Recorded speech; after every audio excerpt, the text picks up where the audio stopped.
லைவ்ல பார்த்தீங்கன்னா, எதிர்பார்க்காத மாதிரியான ஒரு காம்பினேஷன்ல 2 பேர் உட்காந்து பேசிக்கிட்டு இருந்தாங்க. யார் அப்படின்னு பார்த்தீங்கன்னா, நம்ம ரம்யா அண்ட் பார்வதி தான். ஆனா அவங்க பேசினதும் பார்த்தீங்கன்னா, ரொம்ப நேரத்துக்கு ரொம்ப டீப்பான ஒரு கான்வர்சேஷனா தான் இருந்தது. நம்ம பார்வதி வந்து ஒரு மாரி டல்லா இருக்கிறாங்க அப்படிங்கிறத ரம்யாவே அண்டர்ஸ்டாண்ட் பண்ணிட்டு வந்துட்டு, என்ன ஆச்சு ஏது அப்படிங்கிற மாரி விசாரிக்கிறாங்க. அண்ட் வந்து கமருதீன் டாபிக் உள்ளார போறாங்க.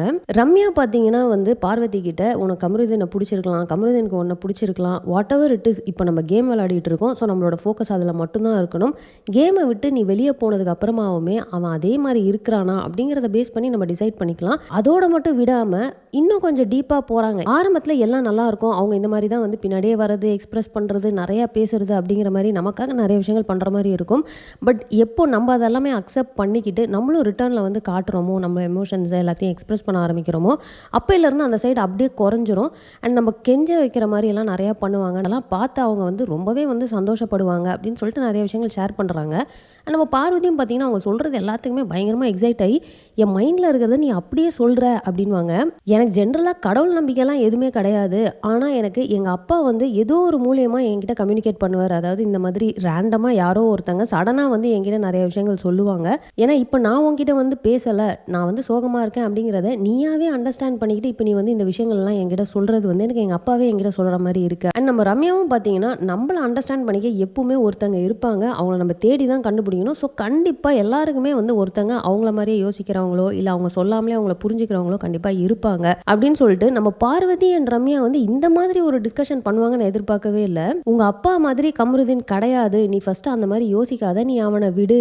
ஸோ இப்போ நம்ம பார்வதி என்ன சொல்கிறாங்கன்னா, ஸ்டார்டிங்கில் நான் வந்து சுற்றி வீட்டில் எல்லா பக்கமும் என்னை அடிக்கிறாங்க, அவ்வளோ பிரச்சனை இருக்குது.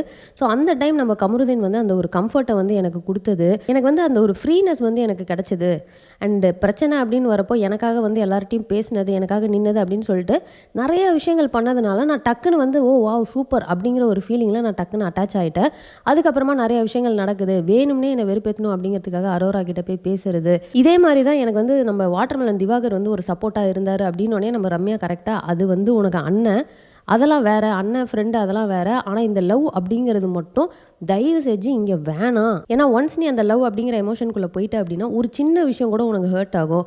நீ வந்து அரோராட்ட போயிட்டு வேணும்னே அவன் பேசுகிறான் அப்படின்னு நீ சொல்கிற, ஆனால் இதுவே இன்னும் கொஞ்சம் நாள் ஆச்சு அப்படின்னா அவங்க 2 பேரும் சும்மா கண்ணில் பார்த்துக்கிட்டாங்கன்னா கூட உனக்கு அது ஹர்ட் ஆகும், உன்னோட கேம் அது பாதிக்கும். ஸோ அது தேவையில்லை அப்படின்றாங்க. பார்வதி வந்து கரெக்டாக இந்த இடத்துல வந்துட்டு லவ் அப்படின்னு சொல்கிற அளவுக்கு கூட அங்கே ஒன்றுமே கிடையாது, என் ஃபீலிங்ஸை வச்சு தான் வந்து கேமே ஆடுறாங்களோ அப்படிங்கிற மாதிரி எனக்கு ஒரு தாட் வந்துருச்சு.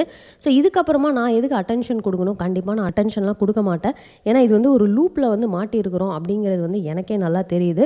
ஸோ கண்டிப்பாக அதுலேருந்து நான் வந்து வித்ட்ரா தான் பண்ணணும் அப்படிங்கிற மாதிரி நிறைய விஷயங்கள் வந்து டிஸ்கஸ் பண்ணியிருப்பாங்க. அடுத்து பார்த்தீங்கன்னா நம்ம அமித் அண்ட் வினோத் வந்து ஒரு விஷயத்தை டிஸ்கஸ் பண்ணிட்டு இருப்பாங்க. அதில் அமித் என்ன சொல்வார் அப்படின்னு பார்த்தீங்கன்னா, அவர் வந்து பாடுறப்போ எஃப்ஜே வந்து தூரமாக போயிட்டு காதை பொத்திட்டு வந்து இருந்தாராமா. அது இவருக்கு வந்து ரொம்ப ஹர்ட்டிங் ஆயிடுச்சு. அவர் என்னதான் இருந்தாலும் ஒரு கலைஞன் அப்படிங்கிறப்போ இன்னொருத்தரை வந்து இந்த மாதிரி பண்ணக்கூடாதுல, இவ்வளோ அசிங்கப்படுத்தக்கூடாதுல அப்படின்வாரு. நம்ம வினோத் பார்த்தீங்கன்னா ரொம்ப அழகாக அந்த இடத்துல ஒரு விஷயத்த சொல்லியிருப்பாரு, எஃப்ஜே கண்டிப்பாக அந்த மாதிரி பண்ணுற ஆள் கிடையாது. அவர் வந்து நெக்ஸ்ட்டு அவர் பர்ஃபார்ம் பண்ணணும் அப்படிங்கிறப்போ அவர் லிரிக்ஸ் வந்து ஏதாவது மறந்துடுமோ நீங்கள் பாடுறதை கேட்டுன்னு சொல்லிட்டு அங்கேருந்து தூரமாக போயிட்டு அவர் காதை மூடிட்டு இருந்திருப்பாரு, எதுவும் டிஸ்ட்ராக்ட் ஆகிடக்கூடாதுன்ட்டு. மற்றபடி அவர் அந்த மாதிரி பண்ண மாட்டாருன்னு சொல்லுவார். பட் நம்ம அமித்துக்கு வந்து அது கன்வின்சிங்காகவே இல்லை. அது என்ன வேணால் ரீசனாக இருக்கட்டும், ஒருத்தங்க பாடுறப்போ போய் காதை மூடிக்கிறது அப்படிங்கிறது ஒரு மாதிரி ஹர்ட்டிங்கான ஒரு விஷயமா இருக்குது. இவருக்கு இந்த மாதிரி ஒரு விஷயம் தோணி இருக்குது அப்படிங்கிறப்போ அவர் நேராகவே போய் அதை எஃப்ஜே கிட்ட நேரம் கேட்டிருக்கலாமே அப்படின்னு தான் நினச்சேன். ஏன்னா ஆல்ரெடி பார்த்தீங்கன்னா அமித்துக்கு வந்து கண்டென்ட் ரொம்ப கம்மியாக இருக்குது. இப்போ வந்து ஃபுல் அண்ட் ஃபுல் இந்த லைவ்லலாம் பார்த்தீங்கன்னா பாட்டு லிரிக்ஸ் ஒன்று எழுதி ஒரு இது ட்ரை பண்ணிக்கிட்டு இருக்காரு. பட் அதை தாண்டி வந்து அவருக்கு வந்து அந்த ஹவுஸ்மேட்ஸ் கிட்ட இருக்கிற அந்த கம்யூனிகேஷனோ அந்த மாதிரிலாம் எதுலேயுமே அவரை வந்து நம்மளால் பார்க்க முடியல. ஒரு மாதிரி சைலண்ட்டாகவே ஆகிட்டாரு. ஸோ இந்த மாதிரி விஷயங்களெல்லாம் அட்லீஸ்ட் போய்ட்டு அவர் எஃப்ஜேட்ட உட்காந்து டிஸ்கஸ் பண்ணுறது அந்த மாதிரி எதாவது பண்ணார்னா கொஞ்சம் நல்லாயிருக்கும். ஸோ மற்றபடி பார்த்தீங்கன்னா லைவில் மறுபடியும் அந்த டாஸ்க் ஸ்டார்ட் ஆகிட்டு ஒரு மாதிரி தான் டல்லாக போயிட்டு இருக்குது. இன்னும் இன்ட்ரெஸ்டிங்காக சொல்கிற அளவுக்குலாம் எதுவுமே கிடையாது. ஸோ லைவை கண்டினியூஸாக பார்க்குறேன். இந்த மாதிரி ஏதாவது இன்ட்ரெஸ்டிங்கான விஷயங்கள் இருந்துச்சு அப்படின்னா இன்னொரு வீடியோ போடுறேன். ஸோ இந்த வீடியோ நான் இதோட முடிச்சு, இந்த வீடியோ உங்களுக்கு லைக் பண்ணுங்கள், உங்கள் ஃப்ரெண்ட்ஸ் எல்லாருமே ஷேர் பண்ணுங்கள், மறக்காமல் சேனல் சப்ஸ்கிரைப் பண்ணி சப்போர்ட் பண்ணுங்கள். நெக்ஸ்ட் ஒரு இன்ட்ரெஸ்டிங்கான வீடியோ உங்களை மீட் பண்ணுறேன். தேங்க்ஸ் ஃபார் வாட்சிங். Bye by.